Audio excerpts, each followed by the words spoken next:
Iya, tentu apa ya, al-hisab ini kan salah satu konsekuensi kita beriman dengan yaumul akhir. Iya. Beriman dengan hari akhir bahwa suatu saat nanti akan terjadi kiamat, ini memiliki banyak rentetan yang memang kita harus imani. Pertama, tentu kita beriman dengan asyaratus sa'ah. Beriman dengan tanda-tanda hari kiamat. Ya, kubro dan sugro, yang besar dan yang kecil. Yeah. Yang kedua, kita beriman juga dengan fitnah kubur. Fitnah kubur itu artinya pertanyaan yang diajukan oleh para malaikat kepada si mayit dia yang ada dalam kuburan, dalam barzakh dia. Yang ketiga juga kita beriman dengan yang disebut dengan adab atau ni'ab atau naim, yaitu adab atau nikmat kubur. Adab kubur atau nikmat kubur. Dan kita juga beriman yang disebut dengan mahsyar.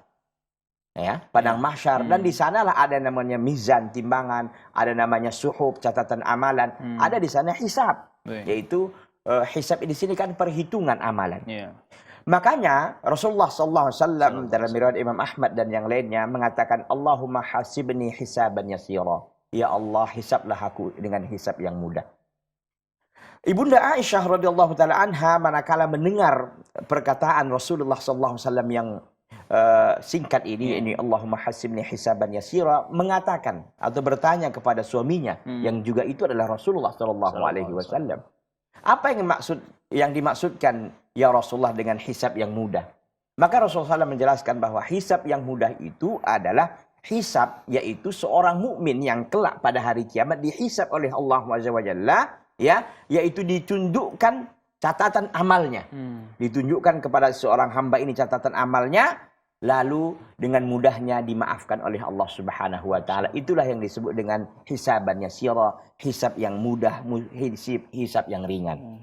Nah, kita pahami bahwa semua makhluk ini akan dihisab oleh Allah Azza wa Jalla. Yang pertama dihisab itu kelak adalah hewan dan binatang. Allah Azza wa Jalla mengatakan, wa idzal wuhusyu husyirat, dan pada waktu itu seluruh hewan-hewan itu dikumpulkan untuk dihisab dan pada akhirnya dijadikan dia tanah, kembali kepada tanah.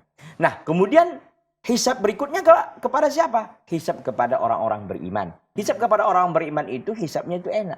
Tidak diumumkan di depan manusia, tidak, tapi satu-satu dihisab oleh Allah Azza wa Jalla.